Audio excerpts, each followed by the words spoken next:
I am Dannielle Rhimes Lecointe. I'm the writer, director and choreographer of Ebony Scrooge.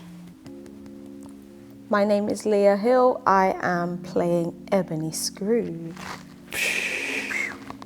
Ebony Scrooge is a take on A Christmas Carol, originally written by Charles Dickens. It's one of my favorite Christmas stories, and I have worked on reimagining this through the lens of a female protagonist who is a high fashion icon and who goes on a journey of change, of restoration, to herself and to her heritage. Leah Hill gets to play Ebony Scrooge. Very exciting. Yes, super, super exciting. I think, you know, to explore the role with such depth and to have this, you know, important female character with such prestige and layers of forgiveness and exploration of past. Where did she come from? How did she get there? Why is she there? Do we forgive her? Can we forgive her? Can she forgive herself? All of those things I think feel really exciting to explore about her, and obviously doing it at Christmas is also a nod, a little nod. But no, I think it's going to be really exciting. I think that the difference with this version of A Christmas Carol is, one, you know, the protagonist is female, and the storyline really leans into her as a leader, her as a very powerful leader, and the journey she goes on in reclaiming, to a certain degree, that heritage, that tradition, where she's, you know, what she's, her past in that kind of way is very different to anything I've seen. Yeah. You know, I try and write something fresh, but also inside of that, there's a lot of things that are personal to me and my experience. And I think when you interweave those types of things to hopefully have people connect to them in a deep way, that changes things entirely, because it's personal experience. And although we can have familiar experiences, the lens in which we see things is always a little bit different. So I think that is going to make it different. The music is amazing, composed by Mikey J, and that's kind of a conscious choice. We're in the heart of East London doing this in Sadler's Wells Theatre. I'm born and bred East London. Mikey J's born and bred East London. It was really important that we embodied some of that in the sound. I've grown up on garage grime as well, so you know there's some of that in there, but obviously we're doing and have that core emphasis of telling story through hip-hop theatre, as ZooNation do. And if you haven't seen any of our shows, you know, the way in which we storytell is very unique to us, and leans into using movement, using dance, using sound. And it isn't just about steps, you know, it's really about storytelling at a core level where everybody on stage is connected to that story, and it's true and it's real. And the very fact that I've put so much of myself and my family into that, to a certain degree, there's real honesty in that, so that's exciting, and that's what makes it different. I mean, as Lady Ebony, as I keep calling her, I'm excited to explore how she moves and why she moves the way that she does, so that I guess it's earnest and honest and feels connected. So it's not just, I guess, a variety of things maybe that I'm used to, or that is, I guess, you know, expected. I want it to feel like that makes sense for her, or that's correct for where she is at that point in the story, or that part in the scene. And I think also then, as she moves through the time, I think maybe there is room for her to explore different things, because she'll be affected by what she's seen, by what she's relearning, you know, especially going back to exploring, reconnecting with her heritage. It's like, what does that feel like? What does that look like? How does that move? How does it breathe? And then wrapping that again in with the music. It's like going to be really exciting to marry that. So unless there are specific styles that you believe Ebony she's there living in the styles. I think when we meet Ebony, she's really of the world of kind of Vogue. And she's like in that kind of, you know what I mean? We do kind of meet her in that, and that's a conscious choice. Vogue is very, I can't say what I would say when I go and teach, but it's, you know, if I likened this, you have your styles of Vogue and you have your styles of whacking, and the movement of whacking sits in this filmmaking. It goes on this journey, whereas Vogue is really about these images and pictures, and it doesn't, not that you don't experience emotion, you do, but it stays in this current, this is what I'm executing. It's accurate, yeah. You know, and so that is where it kind of aligns with her personality. So that is what we're really coming for. But she does dip into, near enough, I would say, every kind of style. Really good. Within the styles that we're using, which is breaking, whacking, popping, locking. There's going to be a bit of contemporary in there. There'll be a bit of everything, you know what I mean? But the most important thing is telling the story as opposed to having to do all of the styles. Yeah. So, yeah. I guess my experience of Christmas is maybe not what is, I guess, the norm, you know, 900 people around a dinner table and, you know, 17,000 plates of food and so forth. It's a lot of food and a lot of people. It's always just been myself and my mum.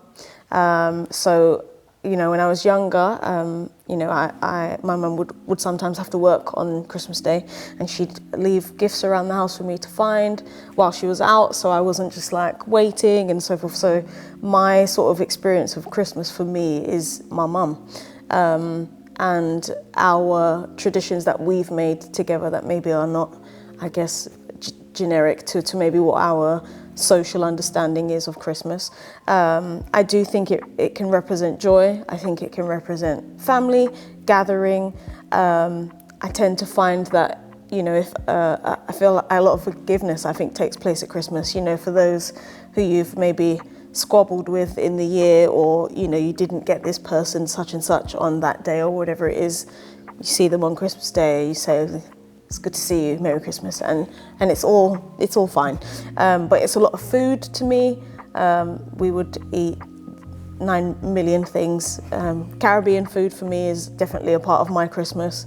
Not like a turkey or anything, jerk chicken, 7 million dumplings is like everything that I'm well versed in, or at least for me, at Christmas. But yeah, I'd say that's what it feels for me. Friends, family, food, my mum. Yeah, I think that, like, not everybody receives Christmas in the way that is portrayed to us, and I think we find that in the original story of A Christmas Carol, right? It's a very old story, and it is the turkey, and it is the big dinner tables, and all of that kind of stuff. And the unique thing about it as well, for me personally, is I never really had that, even though, like, I would watch it in these stories or read it in these stories, but I didn't really have that there, and was very avoidant of Christmas for a while. But I think that this telling of Ebony Scrooge is not about giving people the conventional. We're not trying to make it the glitz and glamour of Christmas and the tinsel. And everybody wants to feel nice at Christmas. Totally understand that. And the hope is that they will feel nice by being entertained from what it is that we're saying and how we're saying it. And of course, you're going to get your drips of Christmas, but it isn't about the tinsel and the big Christmas tree and all of those kinds of things, because we're living in a world where people celebrate traditions, families, cultures completely different. But we resonate with family still, we resonate with community, you know, and the story is about that unity and being grateful for what you have. And absolutely the forgiveness part, I think, is huge. I'm an advocate of that at all times of the year, but it is a time, I think, when Christmas is the time when people come into realization, you know, the end of the year, and they maybe realize who's not made it this far, and all of those kinds of things. We have those kind of deep inner check-ins, you know, and the hope is that this telling of this Christmas Carol does that for people. It allows them to check in with themselves, with each other, and to come into a place of peace and unity, community, you know. First of all, I'm beyond grateful. There's so many ZooNation company members who have come before me, who I'm like absolutely pay homage to. I think the work that they create, they're reputable for a reason. And, you know, to get to the end products, I just think absolutely dues. Everyone is clearly at their top tier and working really, really hard. So I'm super grateful to be a part of a ZooNation show. I'm really, really grateful and excited to be working underneath our queen, Rhimes. You know, mega talented, writing all the things, doing all the things, lighting all the things, staging all the things, writing the lyrics. Right, it's in one. Do you know what I mean? This is it. So I'm very much so super grateful. Please. Sorry, okay, but I'm so like it doesn't happen all the time, and I'm really grateful. And I think this is my first time working with a female choreographer, so this is like, yeah, it's really, really exciting for me.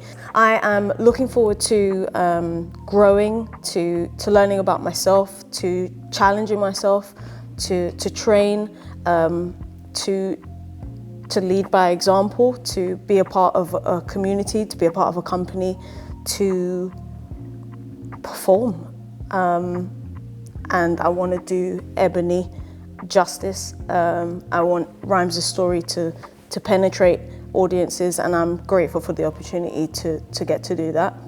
I just can't believe I get to do it. I just can't believe it. This is the amazing thing to me, because we were just having a conversation about, you know, Leah's like, I met you when I was 14. You know, that's when we first kind of came into contact, and everything in our careers have kind of done that. You know, been going and going and going, and then there's been this reconnection, and it's what I think really, like, we've always been like, we need to work together at some point, and you know, Leah's working on this film and she's trying to get me, and then it doesn't work, you know, and there's all these little things where we've been trying to connect. I think this is the absolute right time, and we are the right people now, and all of those kinds of things. But like, this is the right time, and we're the right people now, and there's such a humility that comes with her, because she's so talented and mature in her talent. You know, there's a really kind of clever way in which she delivers things. We did the R&D a while ago, and you know, there's very little I have to say, and I like that. You know, where you understand what the dynamics is, and I think it's because you've been in those leadership roles, you've choreographed, you know, things. Yeah. You could turn around and be like, nah, you know, like I should be choreographing. You could have all of these kind of attitudes about you, but there's a similarity that I feel, that we know how to lead and we know how to follow. Absolutely. And then we know how to help those who lead, because we understand what it takes to carry that. And if I'm honest, I needed somebody to be in the role that has that understanding as well as the talent to develop, because this is essentially my baby, absolutely. But it's about having that safety and trusting, and you know, Leah's amazing, and there's such great humility that comes with it, and I think that's what kind of drives story and community. The company, we are really passionate at Zoo about having kind of that family unit where we're taking care of one another as we're going through the process, because it is, you know, we really push these shows, and so that's a big part of the process. So yeah. Okay, amazing.